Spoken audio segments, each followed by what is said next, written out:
Assalamualaikum warahmatullahi wabarakatuh.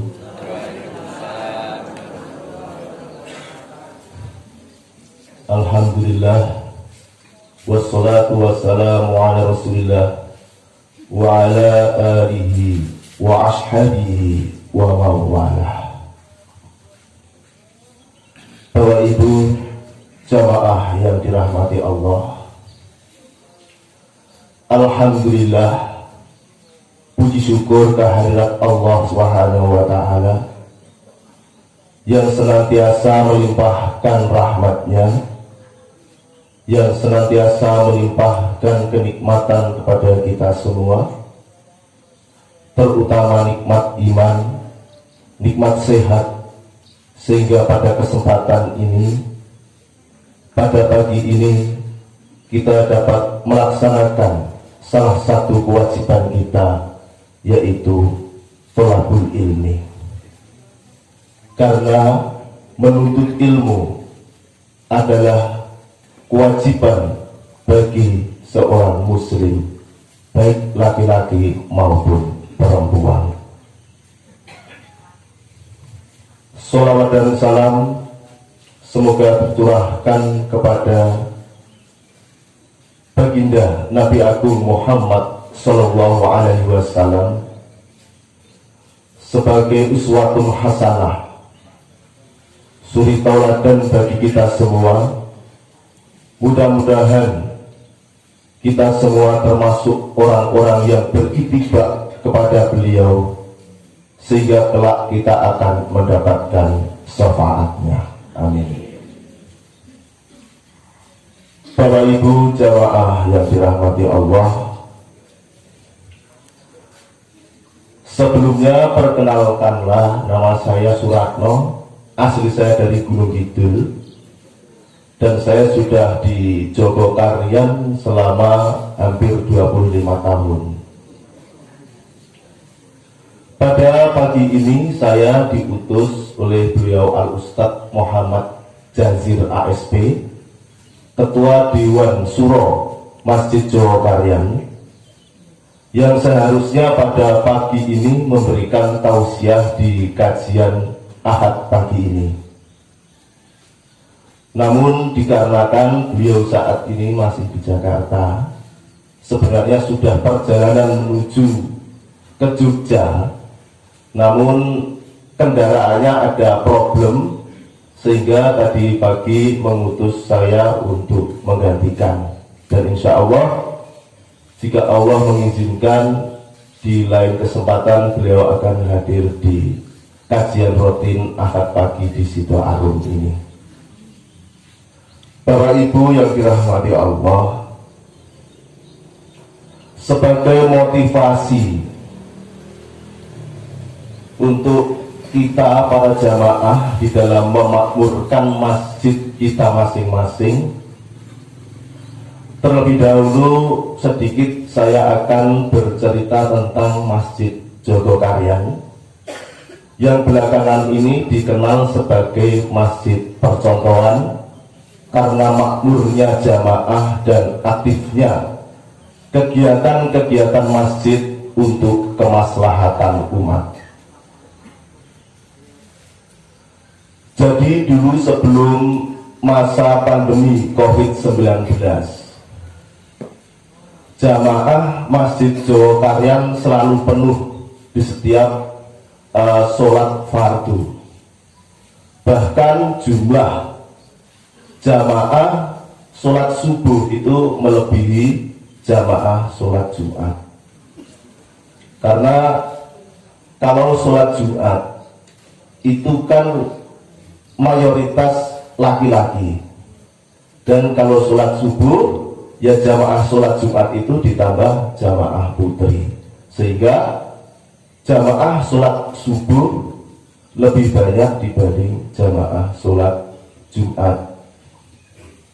Dan kegiatan-kegiatan masjid untuk kemaslahatan umat yang sangat aktif.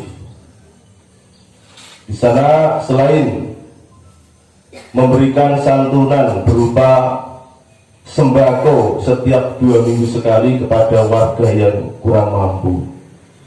Bahkan juga ada ATM beras dan santunan pendidikan bagi siswa yang orang tuanya kurang mampu untuk membiayai pendidikan, dan banyak lagi kegiatan-kegiatan masjid untuk kemaslahatan jamaah. Akan tetapi ketika memasuki masa pandemi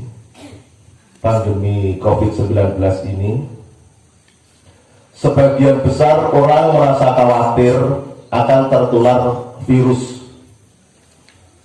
Bahkan himbauan pemerintah pun, protokol kesehatan dianjurkan tidak mendatangi kerumunan, bahkan selalu menjaga jarak, termasuk sholat 5 waktu. Sehingga begitu memasuki masa pandemi, jamaah Masjid Joko Karyan pun berkurang drastis. Jamaahnya tinggal 1/4. Namun kegiatan masjid tetap berjalan. Bahkan ada kegiatan-kegiatan yang tidak ada sebelum masa pandemi. Semisal masjid menyediakan ginos, kemudian masyarakat diberikan kesempatan untuk memproduksi masker, kemudian dibeli oleh masjid dan dibagikan secara gratis. Bahkan di sebagian wilayah sempat kesulitan mencari oksigen. Namun di Masjid Joko Karyan kala itu selalu menyediakan oksigen. Di sana ada 60-an tabung, buka selama 24 jam dan tidak pernah habis. Karena di masjid punya alat untuk memproduksi oksigen. Bahkan pakaian APD di Masjid Joko Karyan pun menyediakan banyak pakaian APD. Sempat ada salah satu rumah sakit di Surabaya, rumah sakit umum. Di sana kehabisan pakaian APD dan minta dikirim dari Masjid Joko Karyan. Akan tetapi ketika kondisi, situasi pandemi ini mulai membaik, jamaah Masjid Joko Karyan belum bisa pulih seperti sebelum masa pandemi. Jamaahnya dia masih separuh, dan keluhan masyarakat karena dampak dari PPKM, dampak dari pandemi ini, mulainya makan uang tabungan karena mereka berjualan tidak laku, kemudian lama-lama makan uang hutangan. Maka daripada itu, untuk memulihkan jamaah masjid dan untuk memulihkan perekonomian rakyat, beliau Al-Ustadz Muhammad Jazir ASP mempunyai gagasan untuk diadakan pasar rakyat. Kemudian panitia mendata ada sekitar 70 sekian warga masyarakat Joko Karyan yang kesehariannya sebagai pedagang UMKM. Kemudian disediakan lapak, diberikan lapak di sekitar masjid, disuruh jualan setelah jamaah sholat subuh. Kemudian masyarakat diberikan voucher belanja senilai 10.000. Masing-masing jamaah mendapat voucher senilai 10.000, dan voucher itu hanya bisa digunakan untuk belanja di lapak-lapak yang disediakan di masjid. Program ini sudah mulai sejak bulan Agustus tahun lalu, dan alhamdulillah sampai saat ini, tadi pagi subuh, alhamdulillah jamaah Masjid Joko Karyan sudah penuh, bahkan banyak yang sholat di jalan karena masjid tidak muat.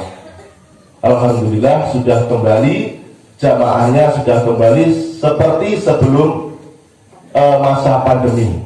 Dan alhamdulillah warga masyarakat yang terkena dampak ekonomi karena pandemi ini, mereka bisa berjualan dengan laris. Nah, biaya yang dikeluarkan masjid untuk mengadakan pasar rakyat ini, untuk voucher, masing-masing jamaah mendapat voucher 10.000. Itu setiap hari Ahad masjid mengeluarkan anggaran sedikitnya 38 juta. Dan program ini rencananya nanti selama 1 tahun. Alhamdulillah promosi ini sudah berhasil. Jadi awal-awal masa pandemi itu pedagang jualannya habis, pembayarannya hanya dengan voucher. Tapi sampai hari ini jualannya habis, 70% pembayarannya sudah menggunakan uang cash. Itu artinya masyarakat di sekeliling Jogokarian itu sudah mulai berbelanja, mengetahui bahwa di dekat masjid setelah selesai sholat subuh hari Sabtu dan Ahad ada banyak orang yang berjualan. Nah, kalau kita amati kenapa Masjid Jogokarian ini kegiatannya selalu kompak dan selalu mendapat banyak dukungan, salah satu faktornya adalah sistem pemilihan takmir masjid. Dulu sebelum beliau Al-Ustadz Muhammad Jazir ASP itu menjadi takmir Masjid Jogokarian, takmir Masjid Jogokarian hanya dengan sistem tunjukan, ditunjuk oleh beberapa tokoh masyarakat atau tokoh masjid. Namun sejak tahun 1999 Ustadz Muhammad Jazir ditunjuk sebagai takmir masjid. Beliau bersedia, namun dengan satu syarat, harus melalui pemilihan. Maka dibentuklah panitia pemilihan takmir masjid. Dan pada kala itu beliau terpilih dengan suara lebih dari 90%. Sehingga dengan demikian, dengan sistem pemilihan ini, maka program-program atau setiap kegiatan takmir masjid itu mendapat banyak dukungan. Padahal kegiatan-kegiatan di Masjid Jogokarian ini selalu membutuhkan biaya yang banyak. Semisal pengadaan takjil, buka bersama, itu setiap hari selama satu bulan Ramadan, setiap harinya itu 3.000 sampai 3.500 porsi. Satu porsi 13.500 dikalikan 3.500 dikalikan 30 hari, kurang lebih anggarannya sekitar 1 miliar. Nah, kegiatan-kegiatan ini selalu berjalan dengan baik, dengan kompak, bahkan biayanya pun selalu surplus. Misalkan untuk kegiatan buka bersama, anggaran buka bersama 1 miliar, itu dana yang terkumpul lebih 1 miliar, sehingga nanti akhir-akhir bulan itu panitia sibuk untuk menghabiskan biaya itu ke masjid-masjid binaan untuk buka bersama. Ini semua bisa mendapat dukungan selain karena pengaruh pemilihan ketua takmir dan anggota takmir, itu juga karena adanya target saldo masjid 0 rupiah. Jadi sejak adanya target saldo masjid 0 rupiah, justru banyak para dermawan yang menitipkan infak ke Masjid Jogokarian, karena dirasa uang infak yang dititipkan di Masjid Jawa Tarian segera digunakan, segera bermanfaat. Bapak Ibu yang dirahmati Allah, demikian sekelumit tentang Masjid Jawa Tarian untuk inspirasi, untuk motivasi kita semua di dalam ikut serta memakmurkan masjid masing-masing. Untuk selanjutnya, di sini saya ingin mengajak kepada jamaah dan terutama diri saya sendiri untuk selalu meningkatkan kualitas keimanan dan ketakwaan kita kepada Allah Subhanahu wa Ta'ala. Sebab terkadang kita tidak menyadari bahwa ajal atau kematian itu selalu mengintai kita. Kita tidak tahu kapan ajal akan menjemput kita. Kematian tidak harus yang tua lebih dulu, tidak harus diawali dengan penyakit yang menahun atau penyakit yang parah. Terkadang saudara kita, teman kita kemarin masih berbincang-bincang, hari ini sudah dikabarkan meninggal. Atau sebaliknya, yang dikabarkan sakit parah sudah tidak ada harapan sembuh, namun jadi sehat. Dan intinya kita tidak tahu sampai kapan kita hidup, kita tidak tahu kapan ajal akan menjemput kita. Untuk itu marilah kita bermuhasabah diri, evaluasi diri, introspeksi diri. Jangan sampai kita terperdaya dalam memikirkan keduniaan ini, kesibukan kita memikirkan keduniaan ini membuat kita lalai dalam memikirkan akhirat. Sebagaimana yang dikatakan Umar bin Khattab, hasibu anfusakum qabla an tuhasabu. Hitung-hitunglah amalmu sebelum Allah menghitungkan nanti. Karena dengan kita menghitung-hitung amal kita, amal kebaikan kita di masa yang lalu, sehingga kita akan meningkatkan agar di masa yang datang amal kebaikan kita akan bertambah. Ketika kita menghitung amal-amal keburukan kita, dosa-dosa kita jadikan pengalaman agar kesalahan-kesalahan itu tidak terulang kembali pada masa yang akan datang. Karena kita hidup di dunia ini hanya sementara. Kebahagiaan di dunia ini hanya kebahagiaan yang sedikit, kebahagiaan yang menipu. Untuk itu janganlah sampai aktivitas kita, kegiatan kita di dalam mengejar keduniaan ini membuat kita lalai dalam memikirkan akhirat. Sebab dunia ini hanyalah sebatas, jangan dilupakan saja, jangan menjadi yang utama. Sebagaimana firman Allah Subhanahu wa Ta'ala dalam surat Al-Hadid ayat 20 yang artinya, ketahuilah sesungguhnya kehidupan dunia itu hanyalah permainan dan senda gurau, perhiasan dan saling berbangga di antara kamu, serta berlomba dalam kekayaan dan anak keturunan. Seperti hujan yang tanam-tanamannya mengagumkan para petani, kemudian tanaman itu menjadi kering, dan kamu lihat warnanya kuning, kemudian hancur. Dan di akhirat nanti ada azab yang keras dan ampunan dari Allah serta keridhoannya. Dan kehidupan dunia hanyalah kesenangan yang palsu. Quran surat Al-Hadid ayat 20.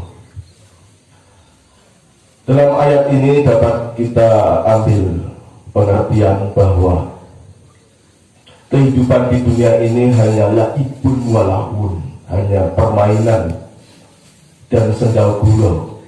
Sebagaimana sandiwara, sebagaimana ketoprak, ada yang berperan menjadi bupati, ada yang berperan sebagai petani dan lain sebagainya. Itu hanya selama ketoprak itu berlangsung. Namun ketika permainan itu selesai, semuanya sama. Intinya bahwa kesenangan, kebahagiaan dunia ini hanya bersifat sementara dan tidak bisa dipertahankan untuk selamanya. Diibaratkan seperti kebahagiaan seorang petani yang awal mulanya kering, kemudian Allah menurunkan hujan, lalu tanaman itu tumbuh subur menghijau, dan tidak lama kemudian akan berubah kuning, kering, dan hancur. Kalau hidup seperti itu, kemudian apa yang akan kita banggakan? Yang mulanya kering, kemudian Allah turunkan hujan, kemudian tanamannya itu tumbuh subur menghijau. Nah, ketika tanaman itu tumbuh subur menghijau, tentu saja menyenangkan hati petani yang menanamnya tadi. Senang karena melihat tanamannya subur, senang karena melihat tanamannya hijau. Tapi ingat, tidak lama kemudian akan berubah menjadi kuning, kemudian kering, kemudian hancur atau mati. Nah, kalau tanaman itu hancur atau mati, ya sudah selesai, jadi kompos. Tapi kalau kita manusia, mati bukan berarti berakhir segalanya.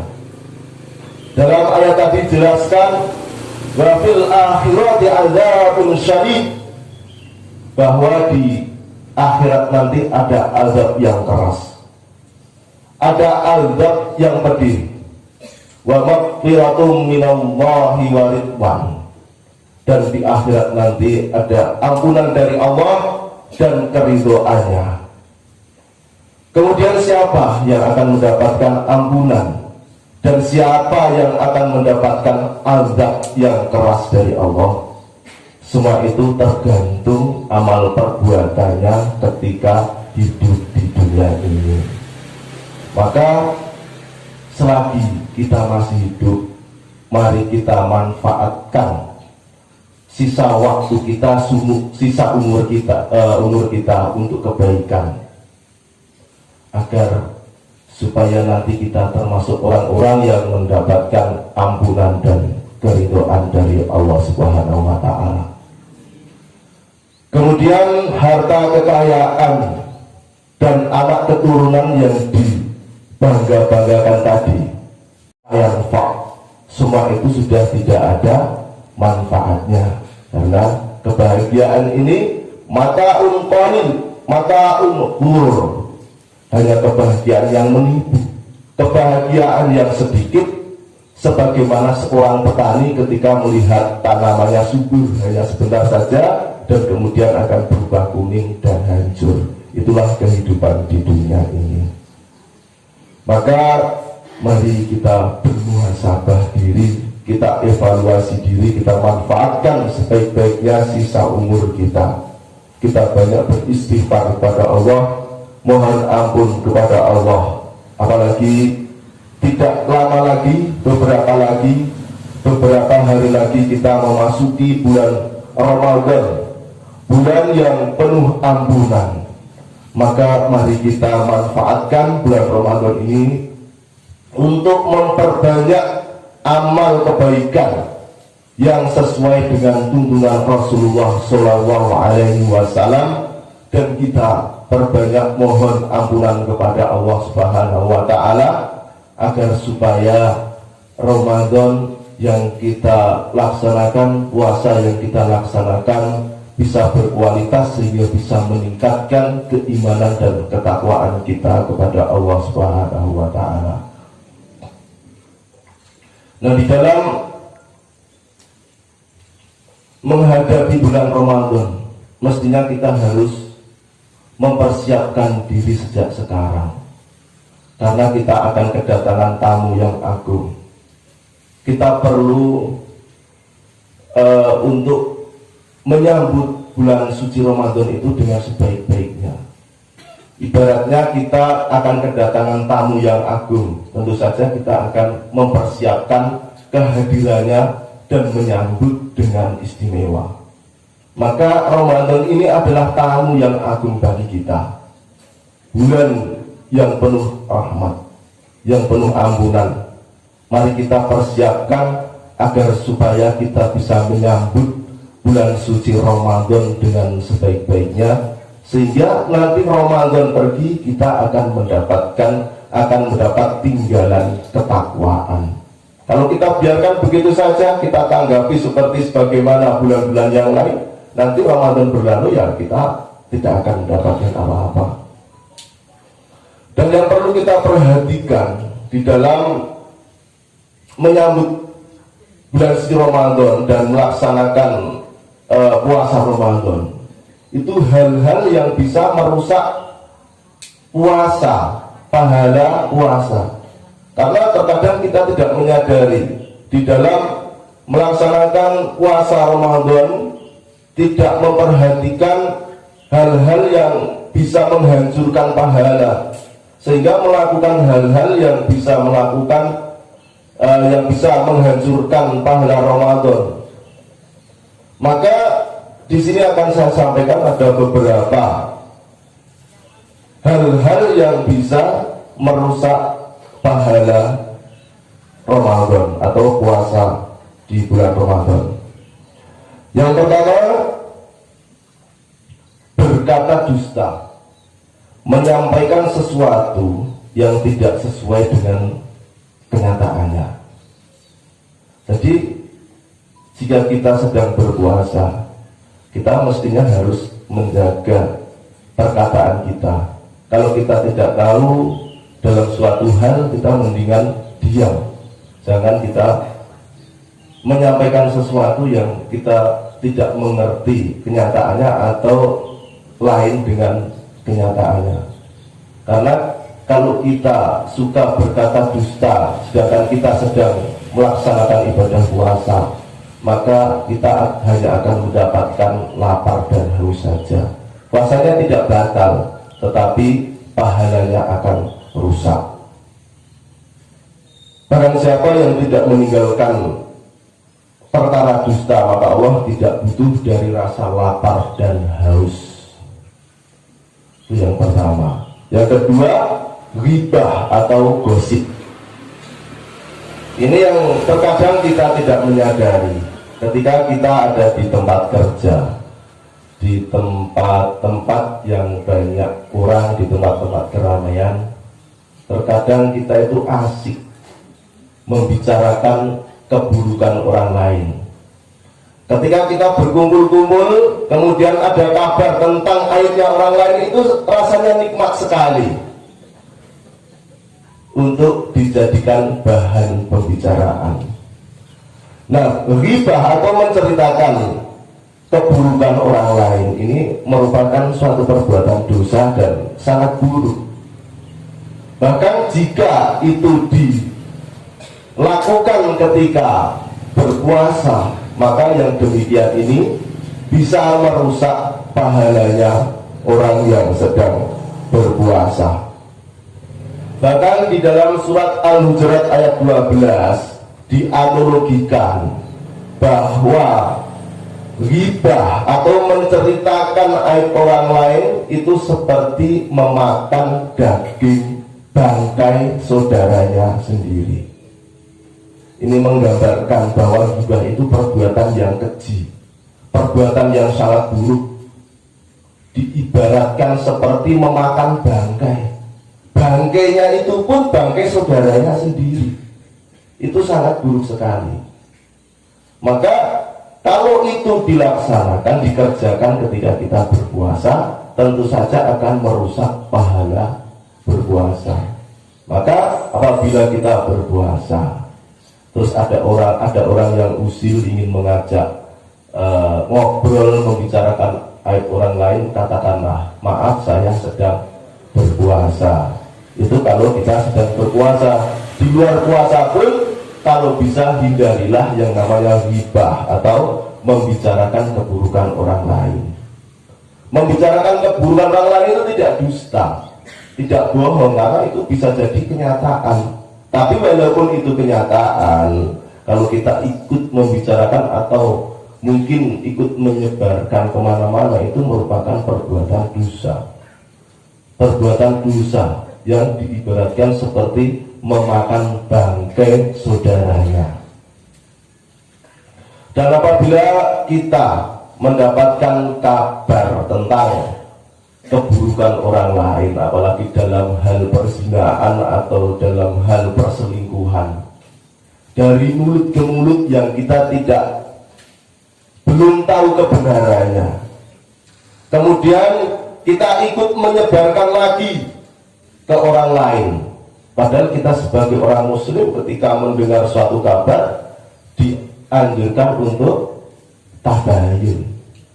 Seandainya kita sudah tabayun, mengerti memang itu benar, aib orang lain terjadi, ya jangan ikut menyebarkan, cukuplah diam. Karena menyebarkan aib, menyebarkan berita keburukan, apalagi tentang perzinahan, tentang perselingkuhan dari mulut ke mulut, itu sepertinya biasa saja, padahal menurut Allah ini adalah perkara yang besar, adalah dosa yang besar, sebagaimana dijelaskan dalam Quran surat An-Nur ayat 11-20. Itu tentang menyebarkan berita dari mulut ke mulut yang kita belum tahu kebenarannya. Kurumu rong ngerti benere kepiye wis melu nyebarke rono-rono.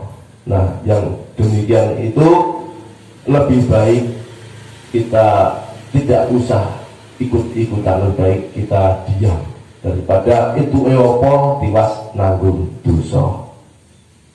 Itu yang kedua. Kemudian yang ketiga, adu domba. Adu domba itu akar dari perbuatan fitnah dan kebencian. Kita kalau suka mengadu domba itu biasanya tidak suka adanya orang lain hidup rukun, sehingga kesana kita mengabarkan sesuatu yang sekiranya membuat orang itu tidak baik terhadap orang yang lain, sehingga perbuatan yang bisa menimbulkan, perkataan yang bisa menimbulkan permusuhan, adu domba ini juga termasuk perbuatan dosa. Dan jika itu kita lakukan ketika berpuasa, akan merusak pahala puasa. Kemudian yang keempat, bersumpah palsu. Ketika kita melihat sesuatu, kemudian kita menyatakan sumpah, apalagi dengan menyebut nama Allah, padahal apa yang kita nyatakan itu tidak sesuai kenyataan, maka yang demikian ini juga bisa merusak pahala mara puasa. Bahkan bersumpah palsu, bersumpah menyatakan sesuatu yang tidak sesuai dengan kenyataannya, itu merupakan perbuatan dosa. Itu dijelaskan dalam surat Al-Imran ayat 77. Silakan ibu bapak ibu untuk membacanya di rumah masing-masing tentang sumpah palsu. Kemudian yang kelima, tidak menjaga mata dari syahwat. Terkadang di dalam kehidupan kita di Indonesia ini banyak sekali orang-orang yang berpakaian tidak syar'i, meskipun itu di bulan suci Ramadan, sehingga memicu pandangan kita atau mata kita untuk menimbulkan syahwat. Maka ketika kita melaksanakan puasa Ramadan dan kita keluar rumah menjumpai orang-orang yang berpakaian tidak syar'i, lebih baik menundukkan pandangan agar tidak menimbulkan syahwat. Karena kalau kita tidak menjaga pandangan dan menimbulkan syahwat, itu akan merusak pahalanya puasa. Jadi dikatakan apabila apabila seorang lelaki melihat wanita cantik, jika bisa menundukkan pandangan, maka akan bisa merasakan nikmatnya iman. Bapak Ibu yang dirahmati Allah Subhanahu wa Ta'ala, itu beberapa hal yang bisa merusak pahalanya puasa. Kemudian selain kita memperhatikan hal-hal yang sekiranya bisa menghancurkan pahalanya berpuasa, ada beberapa doa malaikat yang diaminkan oleh Rasulullah Shallallahu Alaihi Wasallam agar puasa Ramadannya, agar ibadahnya tidak diterima oleh Allah Subhanahu wa Ta'ala. Jadi di suatu hari ketika selesai sholat Id, para sahabat mendengarkan Rasulullah Shallallahu Alaihi Wasallam mengucapkan amin sebanyak 3 kali. Amin, amin, amin, begitu. Heran para sahabat, ini tidak ada hujan, tidak ada angin, tidak ada yang berdoa. Tok Rasulullah mengucap amin sebanyak 3 kali. Kemudian para sahabat bertanya kepada Rasulullah, "Ya Rasulullah, kenapa tadi kami mendengar baginda mengucap amin sebanyak 3 kali, sedangkan di sini tidak ada yang berdoa?" Kamu tidak tahu? Tidak ya Rasul. Jadi tadi setelah selesai sholat Id, turun malaikat Jibril kepadaku. Beliau bilang, "Ya Muhammad, aku akan memohon kepada Allah. Maukah kamu mengaminkan? Silahkan." Kemudian berdoalah malaikat Jibril dan diaminkan oleh Rasulullah Shallallahu Alaihi Wasallam. Logikanya, nalarnya, kalau yang berdoa malaikat Jibril, kemudian yang mengaminkan Rasulullah Shallallahu Alaihi Wasallam, apa iya doa itu akan tidak sampai kepada Allah? Apa iya doa itu tidak dikabulkan oleh Allah? Lalu apa isi doa itu? Ada 3 doa malaikat Jibril yang diaminkan oleh Rasulullah Shallallahu Alaihi Wasallam, sehingga tadi Rasulullah Shallallahu Alaihi Wasallam mengucapkan amin sebanyak 3 kali. Yang pertama, doa malaikat Jibril. Ya Allah, pada hari ini 1 Syawal ketika itu berdoa, aku memohon kepadamu, jangan engkau terima puasa dan ibadahnya anak yang durhaka kepada orang tua. Kemudian Rasulullah SAW mengucapkan amin. Anak yang durhaka kepada orang tua. Memang kita semua ini anak, walaupun belum tentu sebagai orang tua. Dulu bisa jadi bapak kita pergi pagi pulang sore, peras keringat banting tulang, kadang kepanasan kehujanan di dalam membesarkan kita. Ibu kita yang melahirkan kita antara 2 pilihan, hidup atau mati. Namun tidak sedikit ketika sudah dewasa, ketika sudah menjadi orang, kacang lupa akan kulitnya. Maka sebesar apapun, setinggi apapun jabatanmu, setinggi apapun pendidikanmu, kalau sudah berani durhaka kepada orang tua, maka didoakan oleh malaikat Jibril dan diaminkan oleh Rasulullah SAW agar supaya puasa dan ibadahnya tidak diterima oleh Allah Subhanahu wa Ta'ala. Maka daripada itu, monggo kita introspeksi diri, bagaimana hubungan kita kepada orang tua, khususnya yang masih punya orang tua.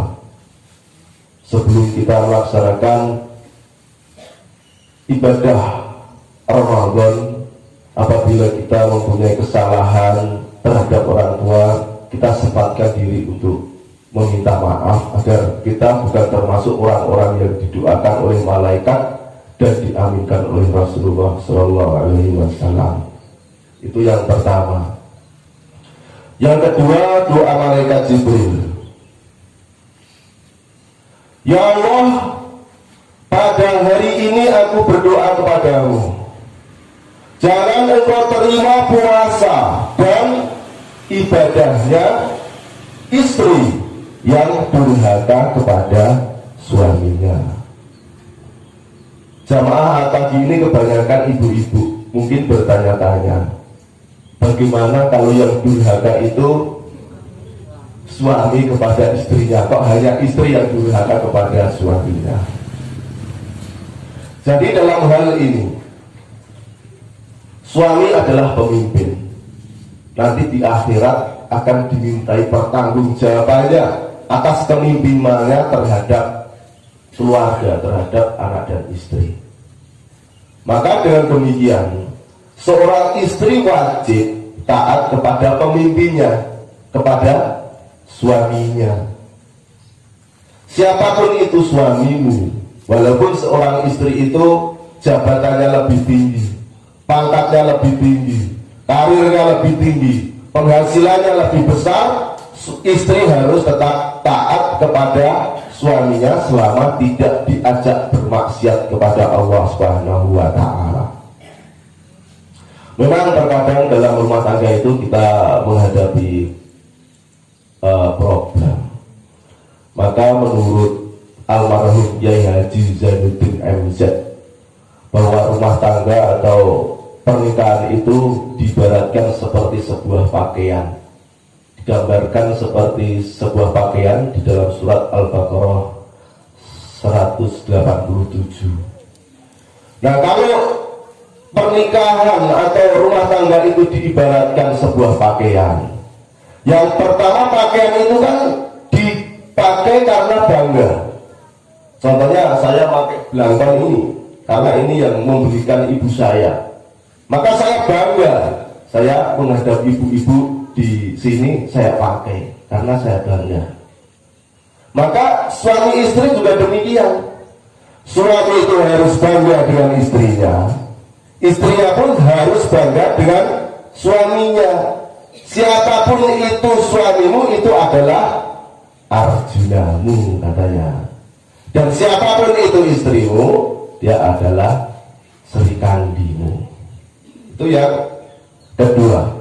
Kemudian yang ketiga, doa malaikat Jibril. Ya Allah, pada hari ini aku mohon kepadamu, jangan engkau terima puasa dan ibadahnya seorang muslim yang tidak mau memaafkan sama saudaranya muslim.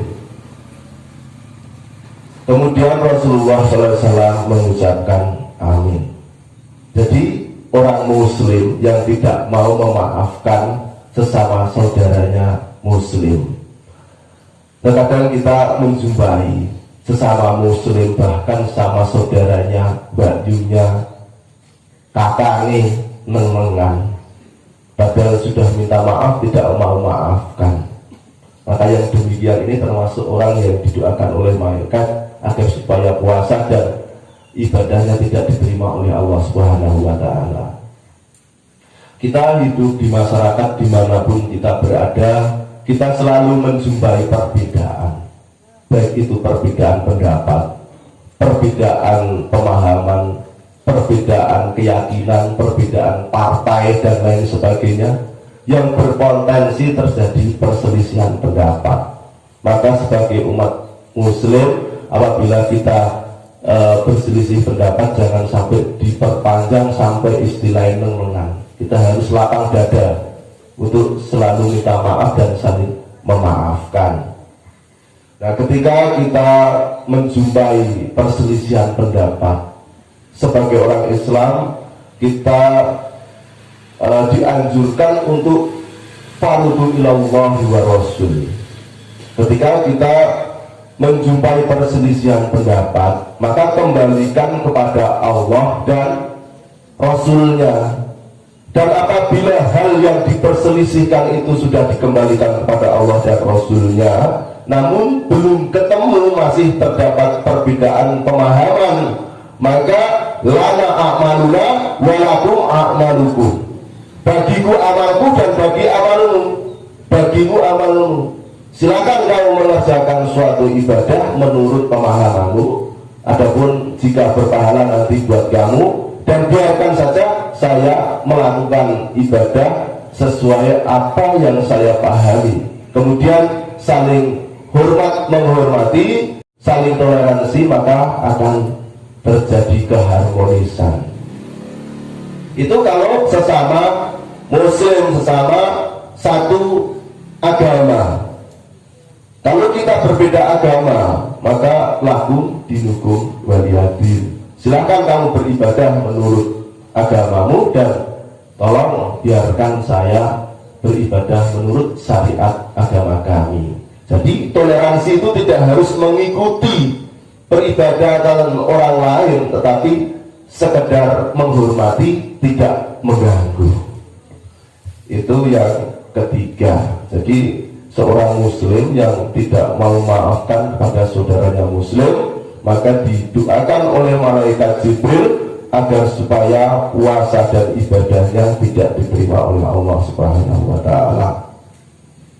Bapak Ibu yang dirahmati Allah, tentu saja kita dalam beribadah selalu berharap agar supaya ibadah kita diterima oleh Allah.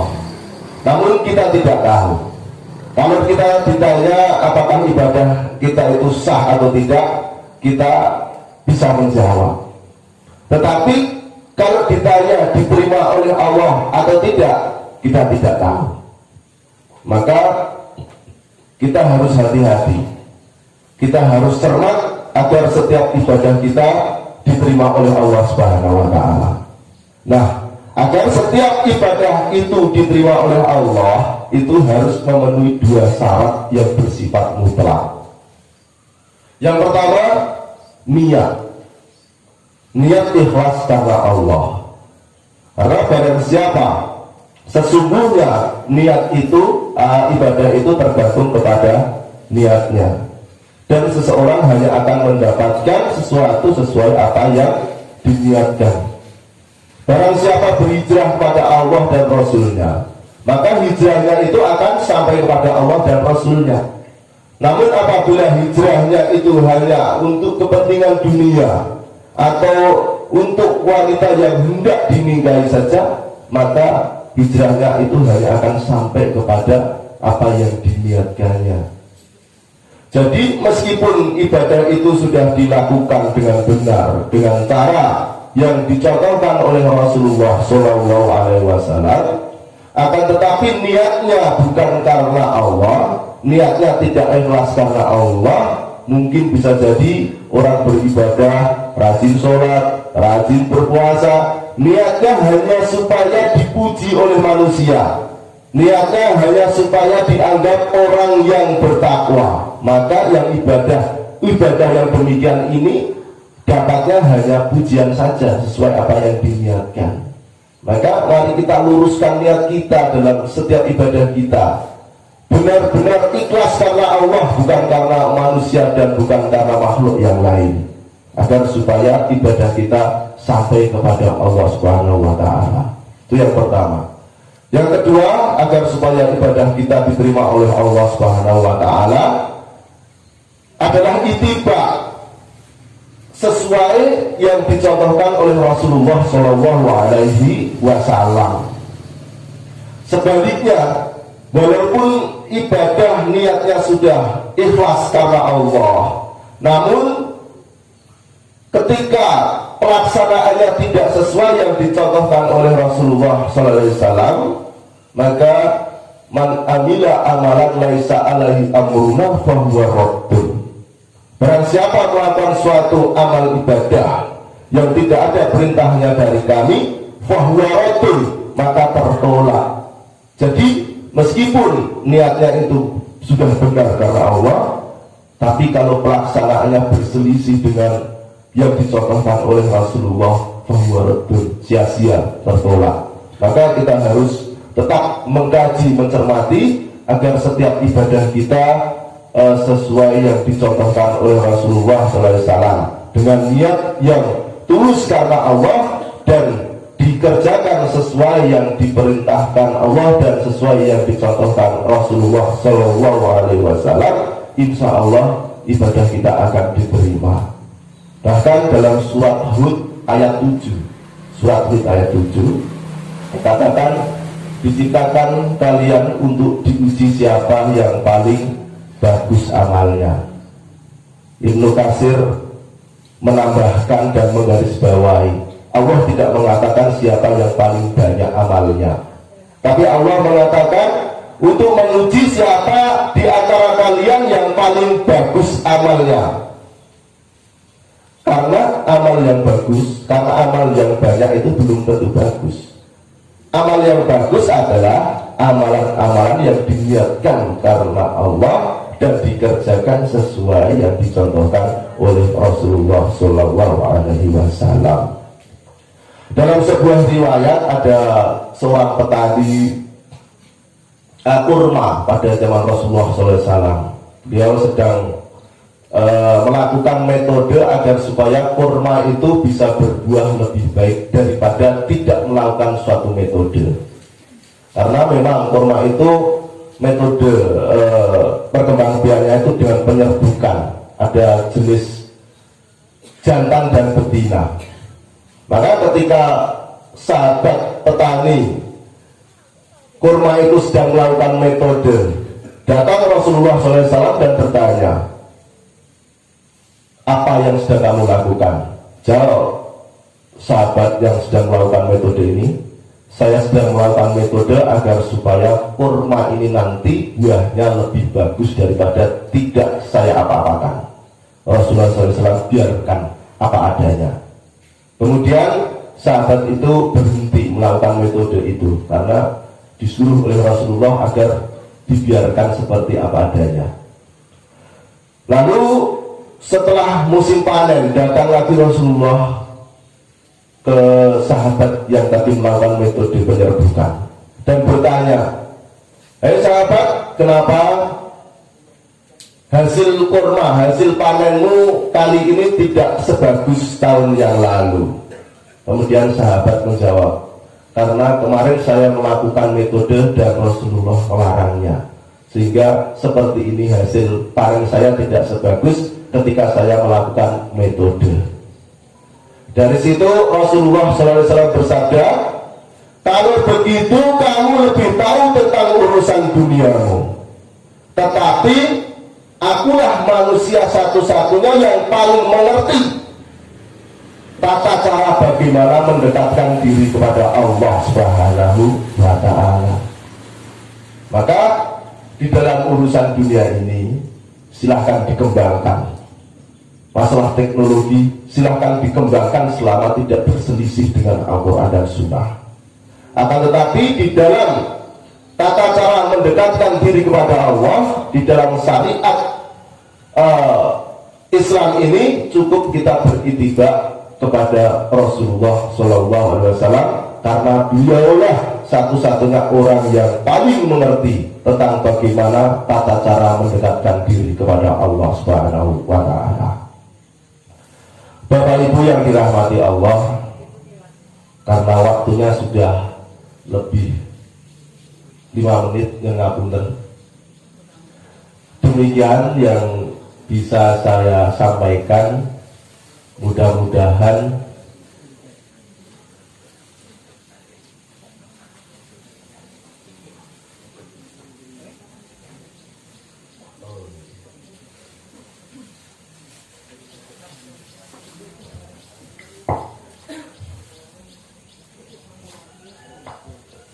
Sebelum saya tutup di sini ada permohonan doa untuk almarhum Ibu Bapak almarhum Bapak Sukemi. Mudah-mudahan dosa-dosanya diampuni oleh Allah Subhanahu wa taala. Amal kebaikannya diterima oleh Allah Subhanahu wa taala, ditempatkan di surganya Allah Subhanahu wa taala. Amin. Maka sebelum saya tutup, marilah kita berdoa kepada Allah Subhanahu wa taala. A'udzubillahi minasyaitonirrajim. Bismillahirrahmanirrahim. Alhamdulillahirabbil alamin. Hamdan ni'amahu wa al-fatihah. Rabbana zalamna anfusana wa illam taghfir lana wa tarhamna lanakunanna minal khasirin. Rabbana wa la tahmil 'alaina isran kama hamaltahu 'alal ladzina min qablina. Rabbana wa la tuhammilna ma la taqata lana bihi wa'fu 'anna waghfir lana warhamna anta maulana fansurna 'alal qaumil kafirin. Allahumma ighfir lana warhamna wa'afi wa'fu'anna. Rabbana atina fid dunya hasanah wa fil akhirati hasanah wa qina adzabannar. Subhana rabbika rabbil izzati amma yasifun wa salamun 'alal mursalin walhamdulillahi rabbil alamin. Demikian Bapak Ibu, mudah-mudahan ini menjadi pelajaran bagi kita semua bahwa suatu saat kita juga akan menyusul, sehingga marilah kita mempersiapkan diri. Di musim pandemi ini banyak orang yang takut mati, sehingga sibuk untuk menghindar dari kematian, tapi tidak takut ketika mati bekalnya belum cukup. Maka ini sebagai pelajaran bagi kita bahwa kita semua bakal menyusul. Mari kita memperbanyak amalan-amalan untuk bekal kita di akhirat. Sekali lagi permohonan maaf dari Al-Ustadz Muhammad Jazir ASP yang hari ini tidak bisa hadir di kajian ini. Demikian dari saya. Kalau ada manfaatnya dari Allah, tetapi kalau ada kesalahan dan kekurangan itu karena kebodohan saya. Akhirul kalam, wassalamualaikum warahmatullahi wabarakatuh.